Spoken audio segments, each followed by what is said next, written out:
Hey, thanks so much for joining me here today at the Piano Pizzazz tutorial. We are working through the book called A Perfect 10. This is book 3.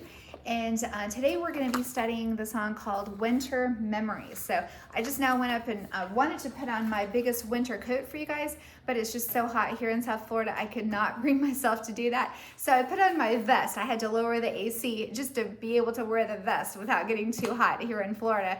But just as a memory that I have of winter memories is I used to split wood with my dad a lot. My dad was a logger and he would cut down trees in the woods and he would often bring them home, and we would have a wood splitter that we would just split lots and lots of wood, and I would pile it up. My job was to put the wood pieces into the wheelbarrow and then take the wheelbarrow to the house and stack up the firewood so that we could have plenty of firewood to heat our house. And we also had a greenhouse at that time when I was young, and so we had to furnish the wood for the furnaces in the greenhouse to keep them warm as well. I lived in Tennessee on the mountain, so it did get pretty cold there.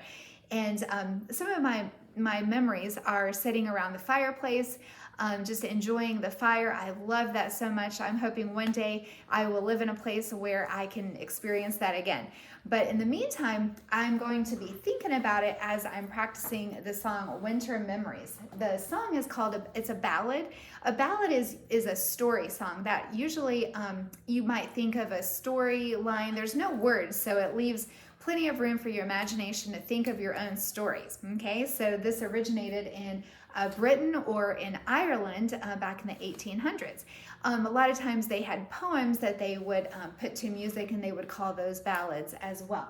So this particular one is in the key of G. All right, so it has one sharp. You're going to need to remember that F is sharp all the way through the song. So they don't have the F's marked with a sharp in front of them. You just have to automatically remember to sharp them because the whole song is based on the key of G. Okay, so I laid out some cards of things here to point out on the song. So if you'll open up your music and look for the things that I'm marking or that I'm showing you, you can mark your own music. That will help you to be able to play the song easier.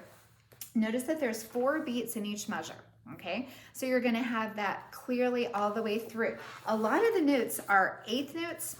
Okay, so you're going to see a lot of combinations that look like this, maybe with an additional 2. So it has 2 sets of these right together. So I'm going to show you how it's going to start out to begin with.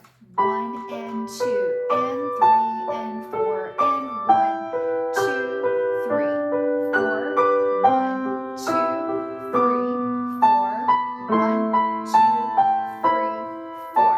So you can hear the 4 beats per measure. You've got a lot of action going on this song already. The left hand does constant 8th notes that you count 1 and 2 and 3 and 4 and. So the left hand is going to sound like this: 1 and 2 and 3 and 4 and 1, 2, 3, 4, 1, 2, 3, 4, 1, 2, 3, 4. Okay, so then you'll continue. So I would work on this hand separately quite a lot before you start putting your hands together. All right. Another thing that I'm noticing is that the right hand has some rhythms that use the dotted quarter note, which gets a beat and a half. So it gets 3 of the individual 8th notes worth. Okay, so you would count like this is going on in the left hand. You would count 1 and 1 more, 1 and 2 for the amount of value that this gets in the right hand. All right, so listen to how that sounds.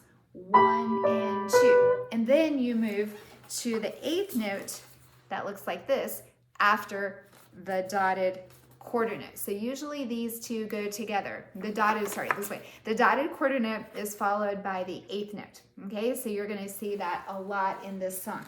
It makes for a very beautiful sound. In fact, that's one of the key elements that you'll see in a lot of Christmas music. Deck the halls, or Joy to the World. It has a lot of that dotted quarter note followed by the 8th note rhythms. Okay, so I think that that's why I like Christmas music so much, and I think the song sounds very Christmassy. Also, you'll see the 8 VA above the treble clef. Now, when you first start working on it, I would not do that. I would just work on it in the regular position.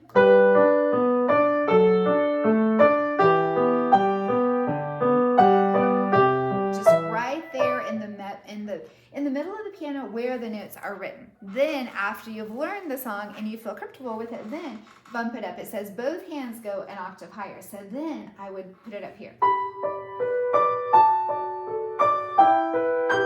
Okay, so I wouldn't bump it up until you have learned the notes and you feel confident with the notes that you're playing. So then you can kind of be more creative with it and make it sound more beautiful as you're playing.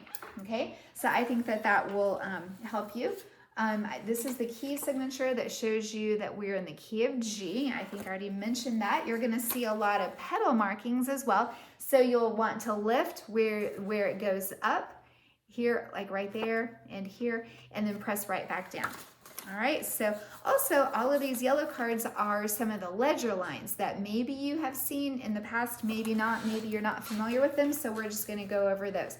In the treble clef, you're going to see the notes go down below the middle C. Okay, so this is the middle C, right in the middle of the piano, and then the space below it would be B, and then the next line is an A.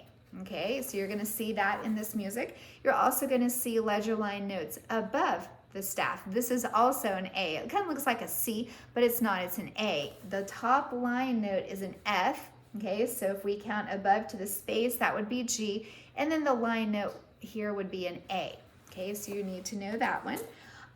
If you skip up again, that's the C. 2 ledger lines above the treble clef is the C.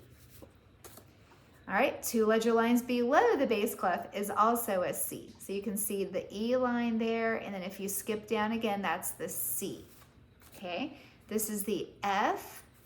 You'll be seeing all of these notes, D, and this one is the E. So those were not in any particular order, they were mixed up, but you can see all of this. So hopefully you may need to write those in.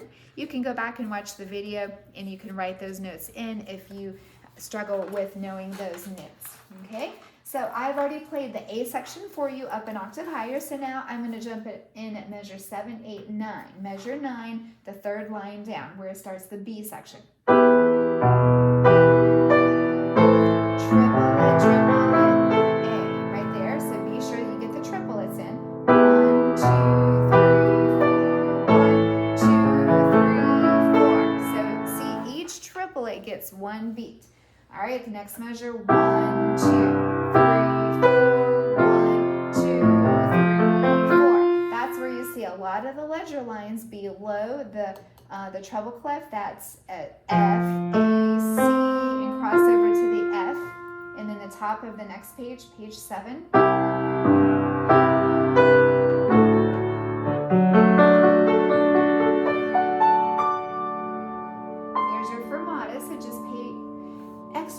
Attention to that part. Slow down, hold that out as long as you want to.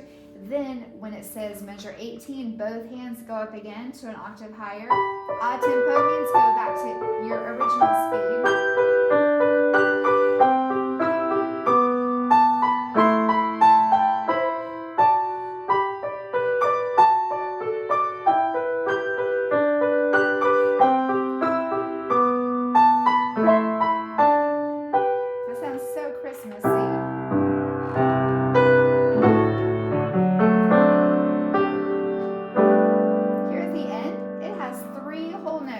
Together, you just press down all 3 of those notes right in a row, G, A, and B, all at the same time. Okay, that kind of gives it a really pretty sound. And then both hands go down to the bass clef. So you'll see here how they have put the bass clef up in the treble line. So that means now you have to read this chord in the bass. So both hands will play lower down there. Okay. So I think that you'll need to get a little extra practice in on this song. It can be a little challenging because of the 8th notes, okay? So work hands separately on each section before putting it together, and then hopefully you'll be able to see yourself making good progress on it and have it sound really beautiful before our Christmas season begins, okay? So keep practicing, and I'll catch you in the next video.